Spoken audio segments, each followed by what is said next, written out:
Wonderful. Well, good afternoon, everybody. Thank you for joining us on this occasion to mark the 2-year anniversary of the Russian invasion of Ukraine. We and we are here to discuss up. some of the we are here to discuss some of the long-term consequences of Russia's invasion in Ukraine. You know, we'd rather we didn't have to do this event, but there we are.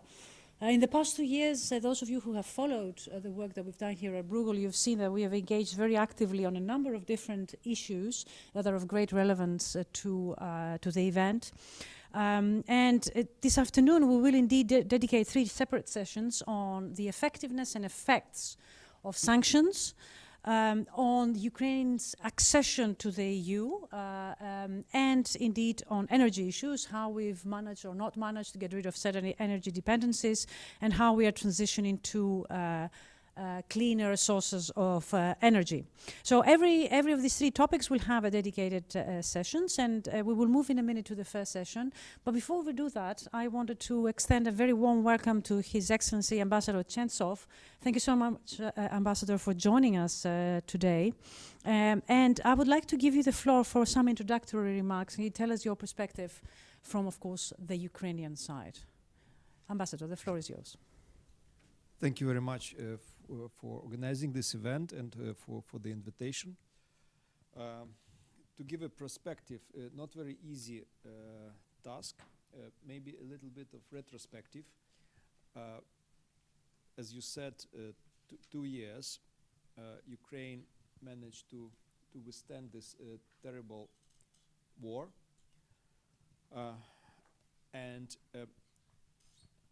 Lessons learned, where we are, right, after those 2 years.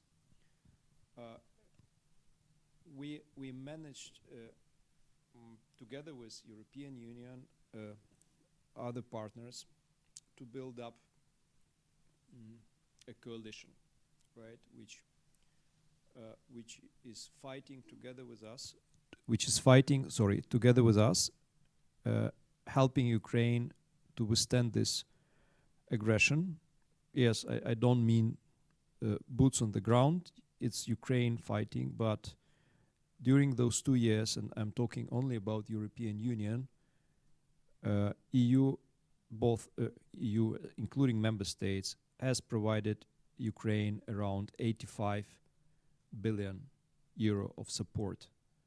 I mean, direct support, microfinancial, humanitarian aid, technical assistance around 40 billion, around 28 billion military support, weapons, ammunition, around 17 to support Ukrainian citizens under protection in the EU. So only those figure shows the level of solidarity and level of support and unity of the member states. And it was not the easy ride, because it was necessary also to change the perception of Russia as a partner of the European Union, and every sanction package, and so far 13 sanction packages have been adopted. Very often it was a quite a difficult conversation, and sometimes quite a fight to disconnect the member states economically, financially from the Russian Federation, because it used to be a quite a big economy, quite integrated into the global economic system, and it happened only during 2 years. And definitely we are not self-complacent. We need to fight more, and now it's quite a crucial moment, because we need to mobilize both ourselves and our partners to provide Ukraine with ammunition. This is a #1 priority now, and I'm sure you're following discussions in that regard. This 1 million, which was promised by the EU, now Czech initiative, other ideas floated. And it's really crucial because the lack of ammunition actually mathematically is converted to the number of losses on our side, and meters which for the time being not big, but still gains of Ukrainian land which Russia managed to grab during recent weeks. So this is quite a crucial moment. Whether it's possible to withstand the pressure and fight back, yes, it is. And once again, as I mentioned, with regard to the sanctions, we need to finally get this message through that the member states, other partners, they really need to sometimes also to sacrifice, and to economically, sometimes politically, and to give to Ukraine what is necessary now in order to be able to defend themselves. Because today Ukraine is fighting, tomorrow, and we want to avoid it, they will need to make a choice whether to send their sons and fathers to fight or not. So even from the rational point of view, so it's more efficient, it's smarter to help Ukraine now, to help us also to produce more when we are talking about ammunition and weaponry, to be able to defend ourselves. Because once again, during those 2 years of war, Ukraine managed to boost its own defense industry, production capabilities, to develop new sectors which never existed, like drone production. Now, and we visited together with High Representative Vice President Borrell in Ukraine, brand new enterprises producing up to 1,500 drones, small drones, but still per day. So we can work hard, we can move fast, and we just need to use these new opportunities created in Ukraine.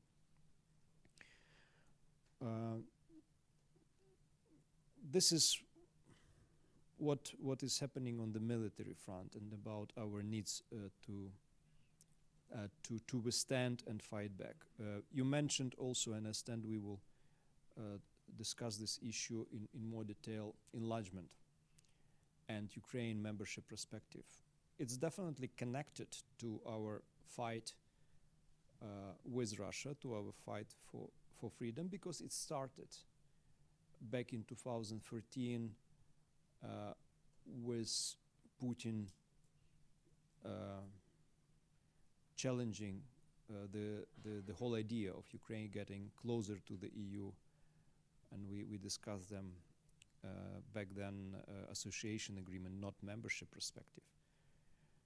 And for Russian imperialists, it's just unacceptable that Ukraine has a right to choose. Ukrainian people has this freedom to choose, because they cannot accept that country nearby, like Ukraine, develop in a different way, in a different fashion, comparing to what Russian leadership consider as a future for their own people. So that's why it is equally important for us to keep this unity, to keep this sense and direction, and also to make sure that this process, which started actually almost the next day after Russian invasion, I mean Ukrainian application to become an EU member, that this process remained credible, consistent, and we move from one step to another, definitely on the merit-based principle. So where we are now, we are finalizing those 4 steps. Actually, we finalized and we already informed the Commission, and we expect that Commission will prepare the report, present it to the Council, and we will start the talks as soon as possible when the negotiating framework is prepared and approved by the Council. So we are ready to move forward. Maybe on, I don't know whether I need to touch upon the energy issue, or we maybe one thought. Yes. You pass on to the next session on the energy. Yes, yes. On the energy, it's one of the most important sector of our relations with the Union, and it has been like that for many years. So what happened during not last 2 years, but good 10 years, we managed actually to extend tremendously the scope of our cooperation in this sector, and also to basically integrate Ukrainian gas and electricity market with the EU one. And I remember some 15 years ago, when I first time came here to work in the mission. When you mentioned Ukraine, then the people said, "Okay, it's a transit country. It's Russian gas going through Ukraine to the EU. This is your role." And it was like that. And because of the 2 gas wars, which Russia actually started against Ukraine to go around, to build Nord Stream 1 and then Nord Stream 2. So we had to adjust to the situation. We had to stop buying from Russia. We had to develop our own production. We had to create real gas market in Ukraine. And the same happened with the electricity. And we synchronized Ukrainian grid with the European continental grid. Actually, we got disconnected from the Russian grid the same day they attacked Ukraine on the 24th February 22. And since then, we not only survive, we manage to further develop our cooperation. Recently, we increased the volume of electricity we can get from the EU to keep our system stable to 1.5 gigawatt, I think, and we want 1.7, and we can sell, transmit actually to the EU from Ukraine of 550 megawatt. So it shows that we not only manage to keep the system stable, but it can work in synchronized manner with the EU one. And now it's difficult to discuss the development and future steps and the role of Ukraine to secure EU energy transition and energy security. But we need to think about that already on this stage, because we can actually deliver both in terms of electricity production using renewable energy, biomass, you name it, and we can help to cover the electricity deficit in the neighboring member states, not only in the neighboring member states, but in the EU as a whole. And we need also to take into account that the carbon print is much lower in the Ukrainian electricity than average in the EU. So Ukraine is it's a big asset, and we need already now to take into account and look about and think about future investments, especially in this sector. Thank you so much for your initial thoughts. We will have perhaps the time to come back to a number of issues, including the sessions after this one. So I wanted to, so please stay for the first section and participate also in some of the things we will discuss. Let me first invite Ben Higlenstock to come up to join us up here. And I think that also my other guest, Elena Rybakova, will be joining us online. As we move on to Ben, welcome. Welcome back to Bruegel. Thanks for joining us for this event. As I said, the first session, oh, here's Elena. Elena, thanks for joining us. You're joining us from the US, I suppose? Yes, indeed. Thank you so much for having me. Yeah, and it's quite early for you, so thanks very much for making that effort. So in the first session, we will talk about, we've heard 13 sanctions, 30 packages of sanctions. We want to talk a little bit about the effects of sanctions and, in fact, the effectiveness of sanctions. And both of you have really been extremely vocal on writing, not only on the big picture, but also on great details. And if you haven't followed the work of Ben and Elena, please do. They have done tremendous service into this issue by monitoring very carefully the data and by providing incredible insights on some of the things that are of great relevance and that we've heard also the ambassador mention. Also, may I remind you that you can ask questions online if you go to Slido, S-L-I-D-O, and then hashtag Ukraine. I will be monitoring these questions, and of course we will have some time also to take questions from the floor later in the process. Elena, may I start with you first? Can you hear me? Yeah, may I start with you? The European Commission has used very clear language when the first sanctions package came out, and that is that the objective of the sanctions was to prevent Russia from waging war. And here we are 2 years later, and the war is still ongoing.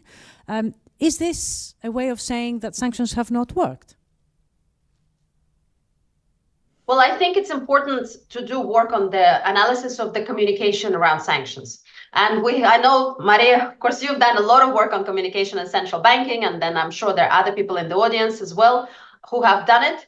And the issue is that we don't have a clear framework on how to set objectives, what are the instruments that should be used to achieve these objectives, and how we should communicate about that. And to me, in a way, it's similar to the era of Greenspan when we were talking about the Fed at the time and in the central banking, when there was a lot of discussion about constructive or potentially destructive ambiguity in terms of the setting objectives and instruments or tools to achieve those objectives. And I think something similar has happened with the discussion around sanctions. So no, I wouldn't say they've been ineffective. I think the first message is that our messaging on the objectives have been a little bit confused, particularly in the beginning of the full-scale invasion in 2022. The second important point is that we are not as effective in implementing and enforcing the sanctions. And I think that is a second very important point, and it's something that we'll continue to work on. And then finally, some of the measures, as you know very well, were taken only in 2023. So we cannot say whether they've been effective or not effective, for example, like oil embargo and oil price cap, because we haven't taken them in 2022. So there's been no effect on the Russian economy, but from potentially positive effect from higher oil prices. Back to the issue of enforcement, Ben, may I come to you and particularly on this last issue on the Russian economy, the effects the effects that sanctions have had on the Russian economy. Do we have the numbers to say that the Russian economy has been impacted by the sanctions that the EU has imposed? Yeah, let me start by thanking you for the invitation, and it's really a great opportunity to speak here. So I think when we talk about the effectiveness of sanctions, there are a couple of key points that I would like to get across. The first one is we've seen, especially around the second anniversary of the full-scale invasion, a lot of media reporting about where we stand 2 years in. And the conclusions were quite discouraging, I think, broadly speaking. Along the lines of sanctions have not been effective, or as you pointed out earlier, sanctions have not stopped the war. And I think that's very problematic in terms of the assessment of the strategy that we've embarked on. The key point that I want to make is that sanctions have had a significant impact on the Russian economy.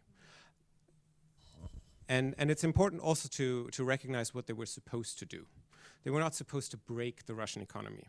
They were supposed to reduce Russia's ability, for instance, to generate foreign currency inflows to pay for the war. They were also supposed to reduce Russia's ability to import certain components that it needs for its military production. So when we then look at just simply numbers of Russian GDP growth, and they look rather robust, that's not the ideal way to measure the impact of sanctions, because Russia's economy is benefiting from a gigantic fiscal stimulus from war spending, so it's not a complete surprise that the economy is growing. But when we look at, for instance, inflows of foreign currency, having or not having access to $200 billion makes a huge difference for macro stability, and it makes a huge difference for policy space. 100 billion is? It's basically the difference in the trade balance surplus in 2022 and trade balance surplus in 2023. So as Alina said, a lot of the key measures, especially in the energy sphere, were not in place in 2022. So of course, it was essentially raining foreign currency, right? Volumes were not affected. Sanctions on Russian energy were largely not in place, except from a couple of places that weren't really importing Russian energy anyway. And prices were soaring, right? So that was a wonderful situation for Russia. It made it really easy for Russian authorities to manage the economy in this time of war and sanctions. That has dramatically changed in 2023. There is a significant decline in export earnings from oil and gas, partially also because Russia failed to weaponize its gas flows to Europe. There's a very large decrease in the overall current account surplus, which is the foreign currency that is available in the economy. That makes a difference. If you at the same time also don't have access to 300 billion of your reserves, that makes a difference in terms of what you can do as a central bank to stabilize the economy, to manage this, this increasingly war economy that Russia is currently running. So they were slow to come in, but now they are biting. Is that the message that you? They are. That's one message. The second message is that, and this goes to something that Alina also touched upon already, we have to continue working to step up enforcement, because sanctions are a moving target. Russia is, as we all know, very good at adjusting to sanctions by reworking supply chains, by finding ways to circumvent and evade sanctions, and we have to continue to do our work to make sure that we respond to that. And what I said about the overall effectiveness isn't to say that there aren't fundamental issues with some of our key measures, especially on the enforcement side, and I think we can talk about this later in a bit, but for instance, with regard to the oil price cap, with regard to export controls on military and dual-use goods, that still make their way to Russia, as we have documented and other places have as well. There's work to be done. But I think the last point I would like to make is, well, sanctions alone aren't going to end this war. But without sanctions, the remaining strategy of military and financial support to Ukraine will also not be sufficient. Because if we suddenly give Vladimir Putin an additional $200 billion, that puts him in a position to do all sorts of things in Ukraine and the rest of Europe, to be honest, that he currently cannot do. Yeah. So we'll come back to the oil price and in fact the export controls, because I know both of you have done lots of work on this. But before I do that, Ambassador, is there something you want to add on the effectiveness of sanctions? I think it's not only about fighting circumvention, it's also about responsibility of the companies, including European companies, helping with the circumvention. And there are really few examples when the law enforcement and other authorities, they're serious about punishment of their companies. I remember actually from my time in the Netherlands, only one one situation, then the Dutch prosecutor's office penalized the company and issued a fine for quite significant 80,000. But also there was an option, euro. There is an option for the owner of the company to go to jail, and it's a serious deterrent for the companies who are looking for opportunities how to continue their operations with Russia. And we need to make sure that the system of prosecution is in place in all member states, and not only member states, third countries. In the 11th package, the certain measures have been taken, but they need to be implemented. It's not enough to have just a template or the threat, the theoretical threat, the companies could get into the relevant sanction list, but start including them. And in the 13th package, we have I don't know, dozen of companies from the third countries, but it's not enough. So there are hundreds of companies participating in this.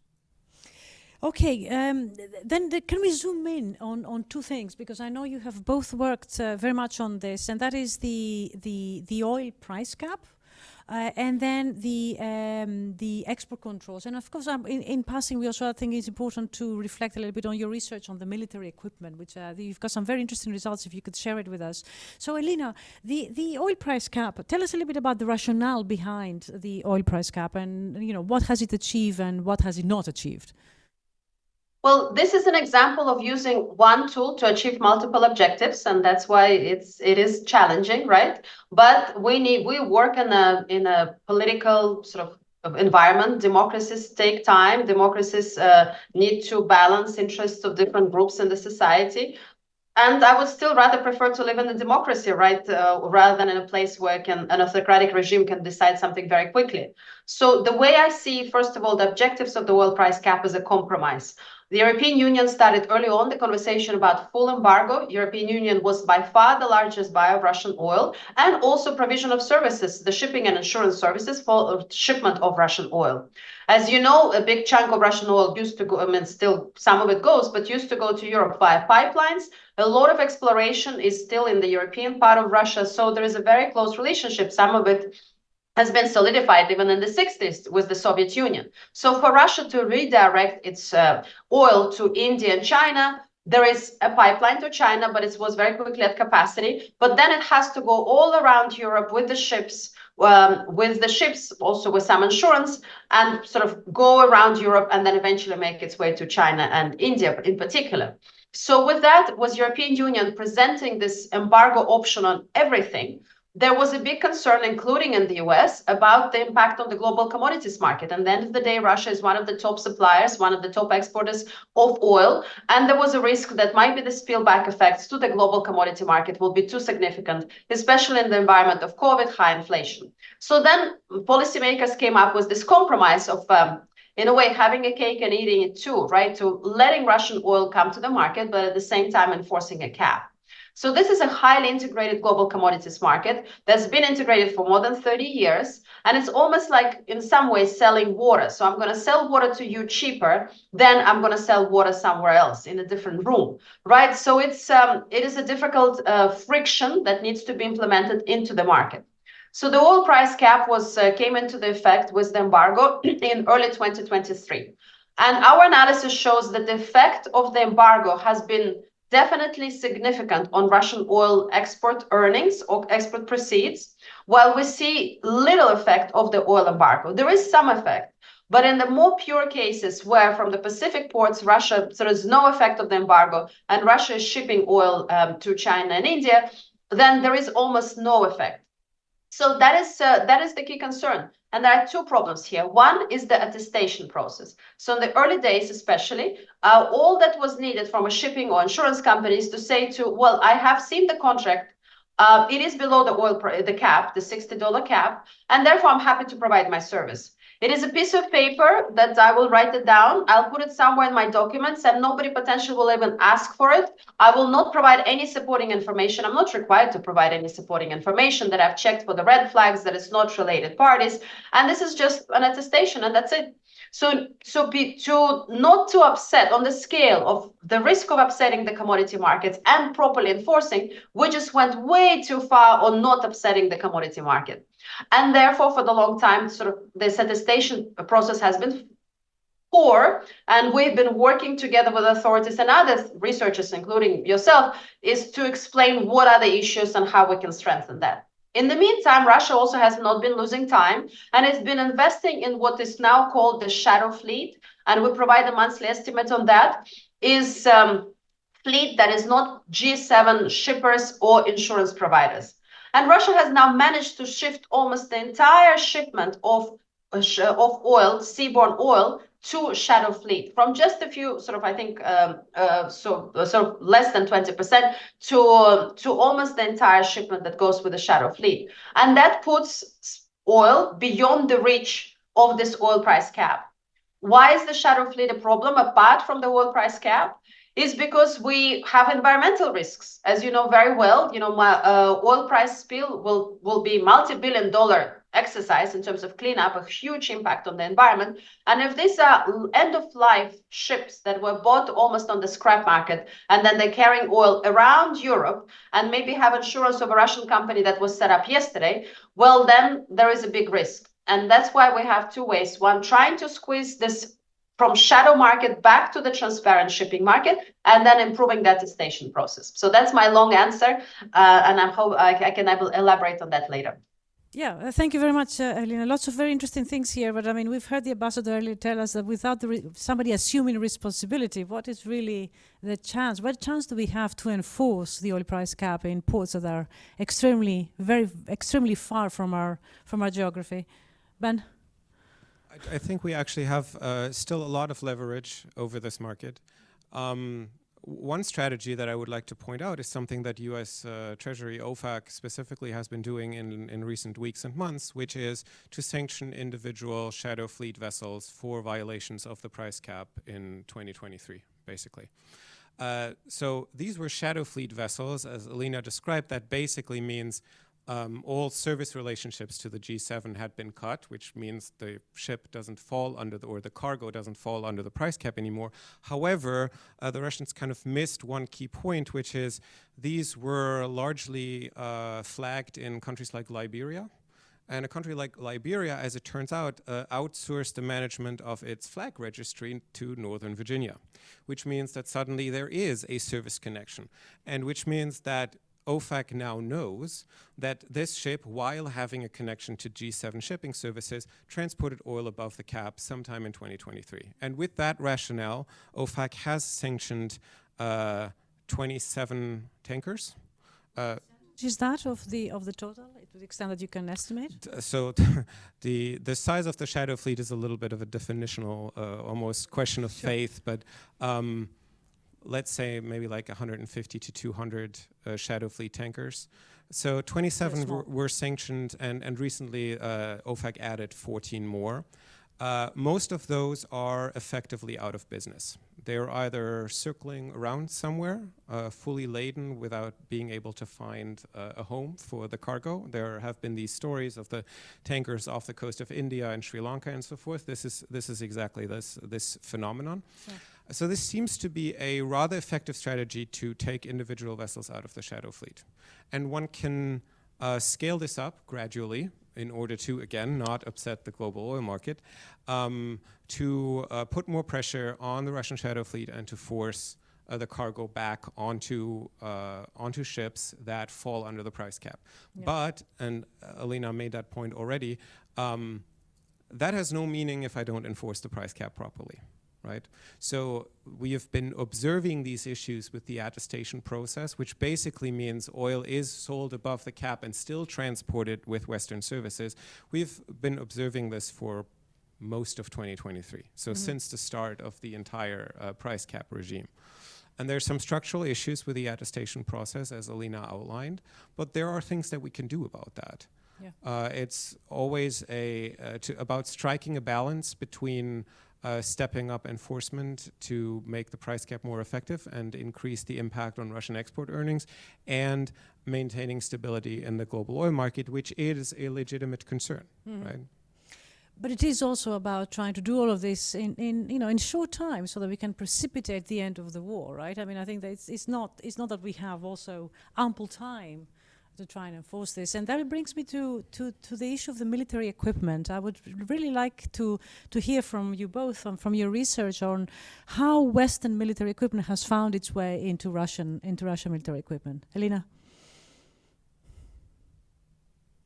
Well, there is in the very early days, immediately after the imposition of the export controls, we have seen a significant dip in this equipment. If you look at this high priority goods, which now coalition countries have identified as 44 HS codes or trade codes that have been recently extended to 50, well, that is almost halved in the first weeks after the after the imposition of export controls in 2022. Unfortunately, also as Ambassador has pointed out, many companies, or rather Russian military complex, has found the workarounds. They've struggled in the beginning, they found the workarounds.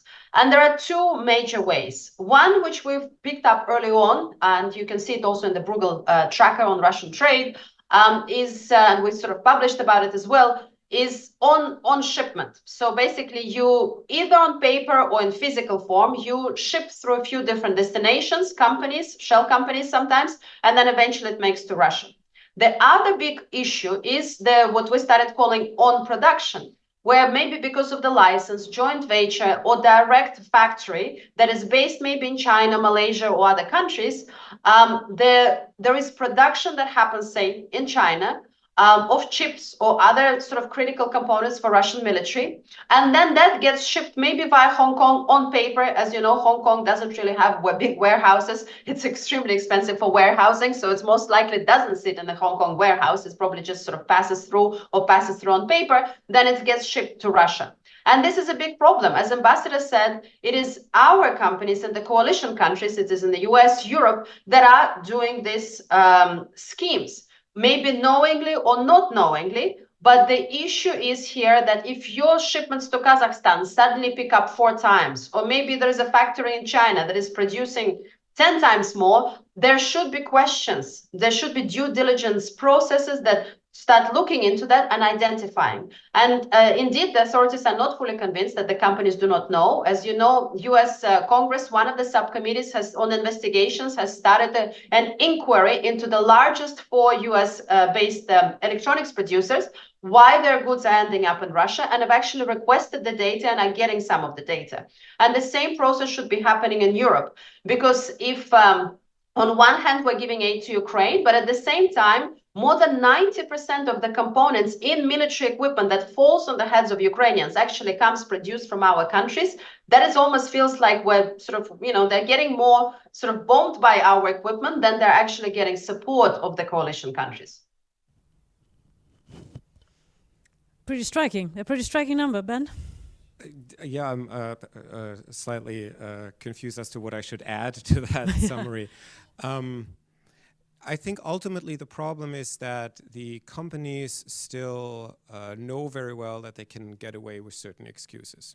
So there has been quite a lot of media reporting on specific companies in Europe and in the US whose components were found either in Russian weapons on the battlefield or shot down drones, missiles, and so forth, or where analysis of trade data showed that these components from these companies are still making their way to Russia.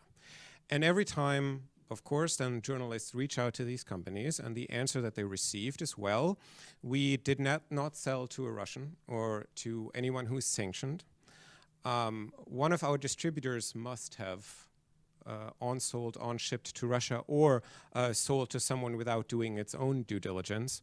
But we can't do anything about that. We can't know that. And I think we think that's a somewhat lame excuse, because we do require both banks as well as non-financial corporates to do all sorts of due diligence when it comes to supply chains. If this is, issues like forced labor, like it's being discussed currently in Brussels, or if it's environmental concerns, carbon footprint and so forth, or if it's about financial institutions knowing who they do business with and who their clients are doing business with. We ask these institutions to do quite a lot, and they have demonstrated, not necessarily out of their own free will, that they can do this. We're not asking the companies in question here to do the same. And again, we really believe that they can, but it's a question of incentive. So as a company, it will ultimately come down to a relatively simple equation, which includes the potential benefit of continuing the business. And as you can see in our reporting, it's quite substantial, the amounts that are still being sold to Russia, indirectly, of course. It's the cost of the compliance procedure itself. It's the risk of discovery that meets a certain legal threshold, which is, I think, important. And then it's the potential financial penalty. And we know from banks that the financial penalty can be very high for violations of AML rules or countering financing of terrorism rules, can be hundreds of millions of dollars or euros or even billions. And that has incentivized banks to do something about compliance procedures. These companies have not been incentivized in the same way, and that's what it ultimately comes down to.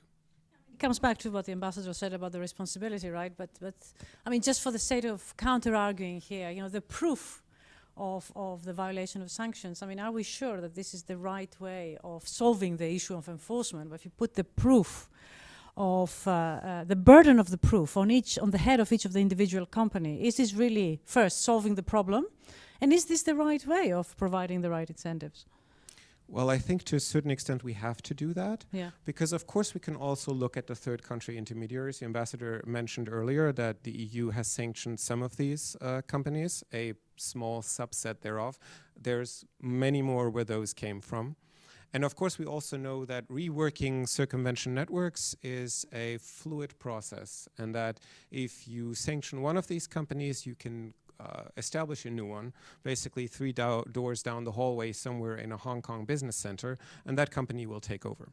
But I really believe, or we really believe, that we can throw a serious wrench into this scheme and dramatically drive up the price of running this circumvention network if we go after the larger third country intermediaries and we do it consistently, meaning across coalition jurisdictions.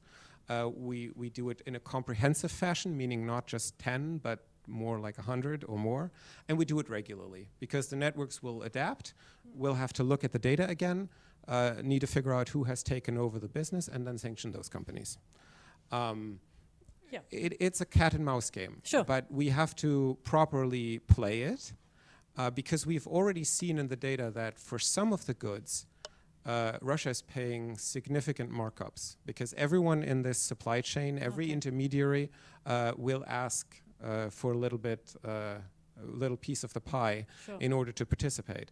So it will not stop all of these components from reaching Russia. That's not a realistic objective anyway, but it will reduce the number and it will drive up the cost significantly. Yeah. But beyond that, I think if we don't start with the producers, then we'll probably not be able to manage the problem in a comprehensive fashion, because as soon as the good is sold, like to a first distributor, it becomes increasingly difficult to trace it.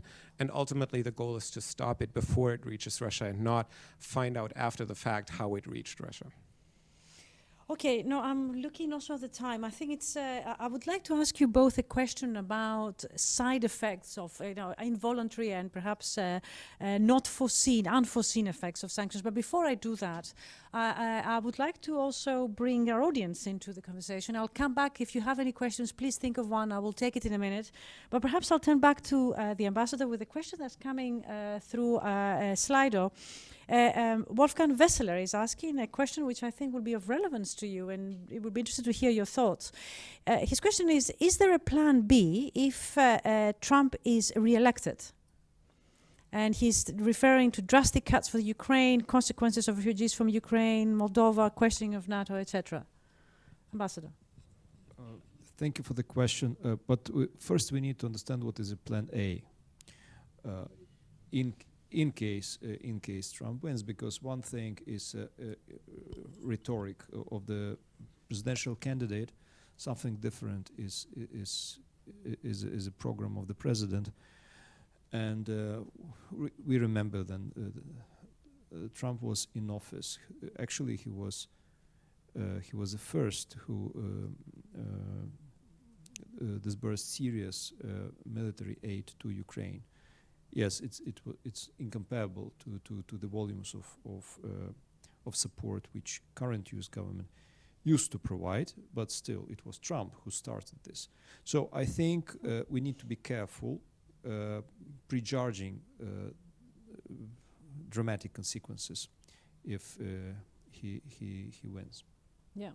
And Elena and Ben, and any plan B for the EU if Trump gets elected when it comes down to Ukraine? What should be the EU response? Ben? That's a really difficult one. I'm not sure if I can answer that. I think don't worry about it. There's plenty of questions for you to answer. The impact would be fairly catastrophic. I'm not sure if we can offset that. Okay. Elena? Well, I think every crisis moves you forward. We have said it many times over the last more than 20 years, including the sovereign debt crisis and the first Trump presidency. As you remember, the European Commission was all geopolitical shortly after and prepared the tool, anti-coercion, started working on the anti-coercion tool. There have been many wake-up calls, and I think this is one of those wake-up calls. We have seen recently the debate about national security and defense. I'm not a defense expert, but sanctions are part of the common strategy with national security, defense, foreign policy. As Ben said in the beginning, sanctions on their own are not going to win the war. So then for European Union, it's to think about its security, not just economic security, but also military security as well. In terms of Ukraine, the Plan B looks dire, not just for the war effort, but also for financial accounts. If you remember the 2022, the early 2022, it's a miracle that the financial system is still holding up. The central bank is functioning well. And it is a result of the amazing reforms the authorities have done in 2014. After 2014, we often remember issues with corruption and anti-corruption agency and other things, but we also need to remember the credit that you have the war, and it's a unique country in a sense where you have the institutions still functioning, and we are discussing almost like a typical traditional IMF program amidst the war, right, which is completely almost schizophrenic. So if for the finances of Ukraine to continue, there would be need probably for some financing from the central bank, and of course impact on the exchange rate and on inflation interest rates. The Plan B is a concern not just for Ukraine, as you said, but also for Europe itself. Okay, well, thank you very much for that. It's time to turn to the floor. Are there any questions from people here? Sorry, the gentleman there on the white shirt. Oh, you need my...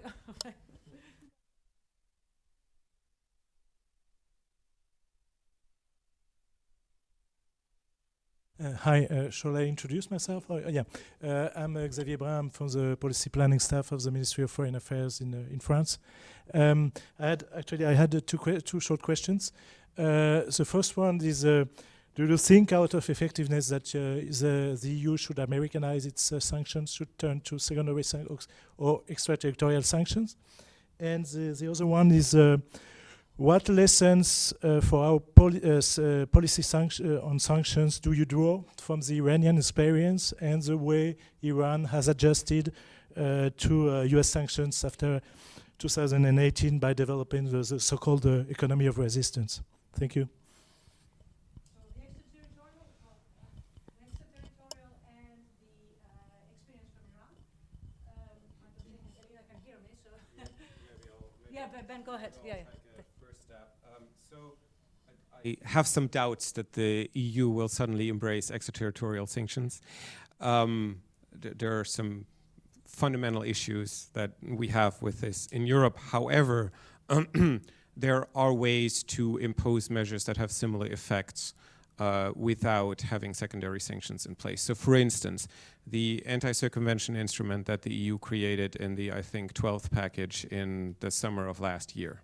allows to sanction third country intermediaries, as has now been done, if they facilitate sanctions violations that involve EU persons or EU entities.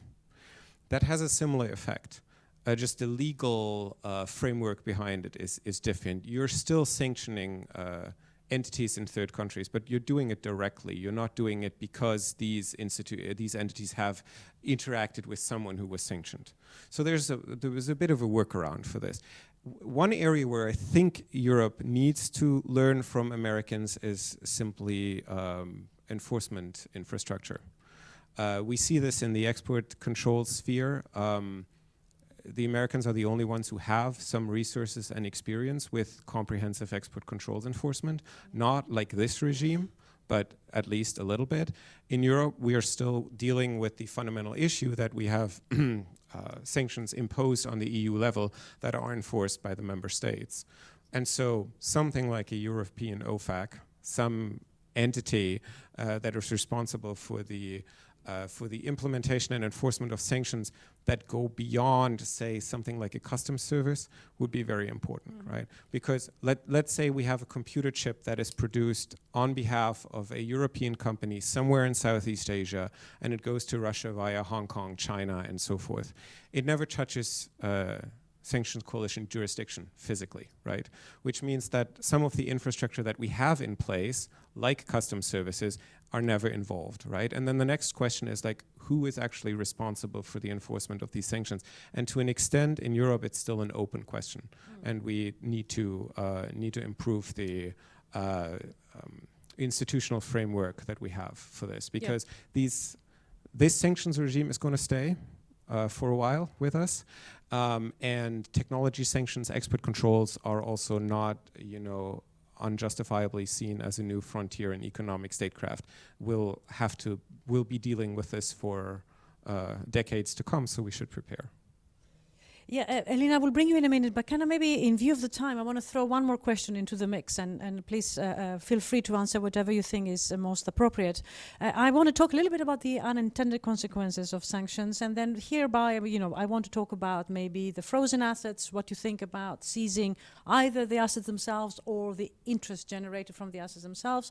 You talked about some illicit markets that are being developed around the world as a result of bypassing those sanctions. What do we make of that? And indeed, any general thoughts that you have as we move forward? And Elena, I want to start with you. Final thoughts. I think there are important lessons, because in terms of sanctioning the country like Russia, we've learned a lesson that as the target gets bigger and more integrated into the global economy, it gets more complicated, right? And some of the objectives, maybe full isolation, like one could do with North Korea or Venezuela, are no longer possible with a country like Russia or China. I think this is one big lesson. Another big lesson is that, when Ben already commented on that, is that enforcement matters. If you just announce policy, or let's all pay VAT tomorrow of 25%, and you don't have any cash register, so you don't have any VAT reports, that's probably not going to happen, right? And you shouldn't blame the policy on that. You should also think about administration. In most of our sort of sub-disciplines we work on, whether it's tax policy, banking supervision, we always have this separation. We have the policy decisions, but then we also think about the administration part almost separate, in conjunction, right? So I think here that is extremely important. And then finally, again, as the target gets bigger and more integrated, the cost of center discussion needs to come back. It was relatively costless for the US to sanction Iran, for example. There was still marginal cost for European Union, but it was a more diplomatic issue rather than real financial cost. And with countries of this size, one needs to assess cost and benefits. It doesn't mean that we shouldn't sanction, doesn't mean we should arm North Korea as much as we can, or Russia for that matter, right? It's also not a reasonable argument to say sanctions don't work, let's send them more money and more weapons. But it just means that we have to be conscious of this cost and benefits and choose our instruments accordingly.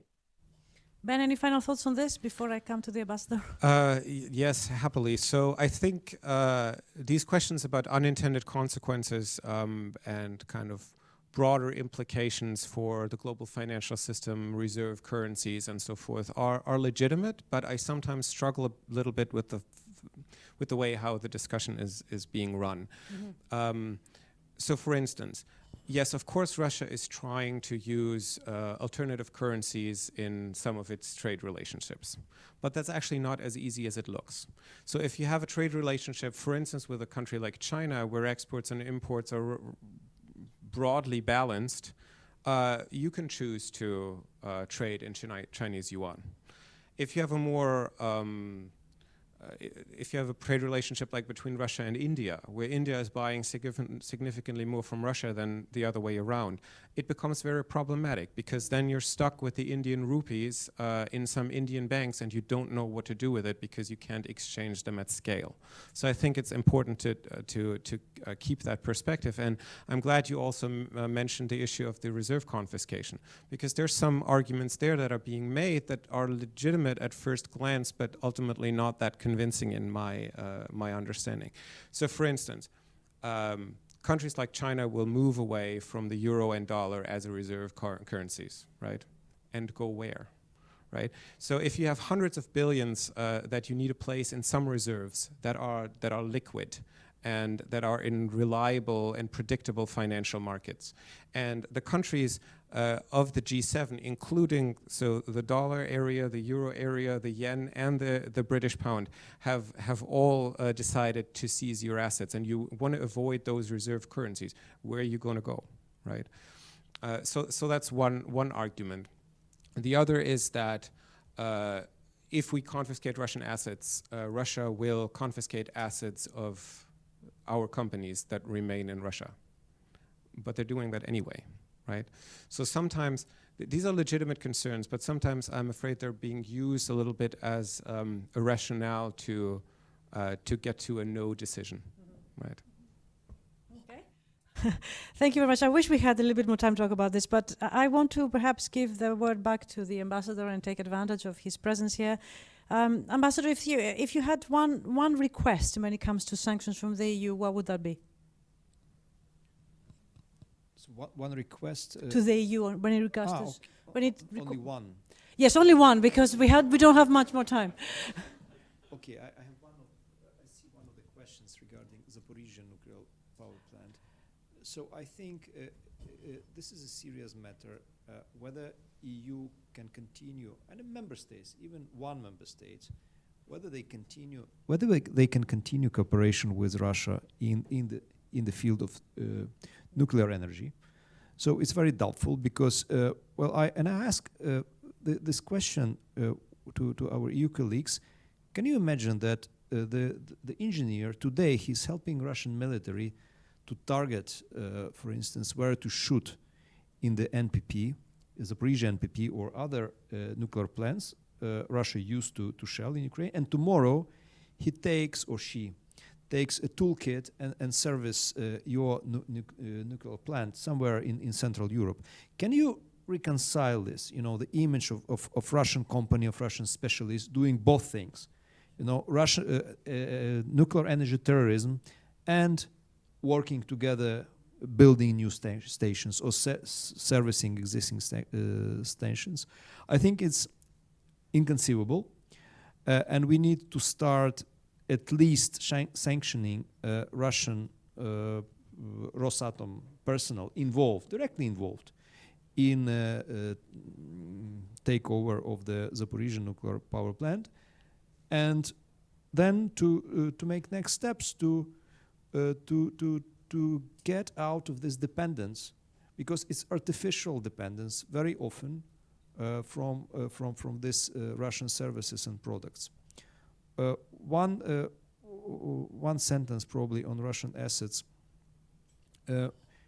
Russia used to manipulate and misused European legal system, violating the rules of law on one side, and demanding European governments and institutions to stick to the rules when it goes about Russian behavior. I don't mean that EU institutions and governments should neglect the rule of law, but they need to adjust the rules to the current situation, because the Russian behavior, and this is the most dangerous, most aggressive regime today, violating international international law, misusing international law, they need to get the right answer.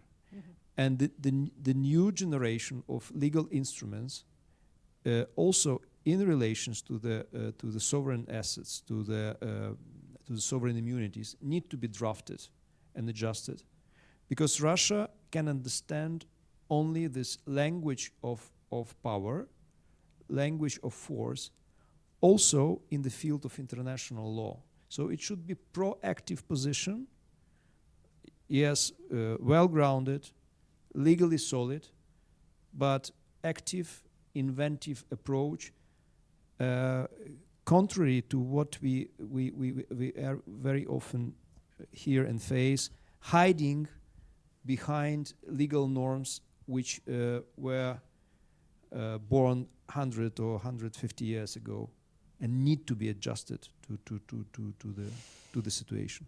Thank you. Thank you, Ambassador. That's very, very clear. With great apologies to my colleagues for eating 5 minutes of your time. This is the end of the first session, and I want to thank Elena for joining us from Washington, Ben for joining us from Germany, despite the strikes, and of course the Ambassador for giving us your time. Please join me in thanking my guests, and I will invite my colleagues to take the stage.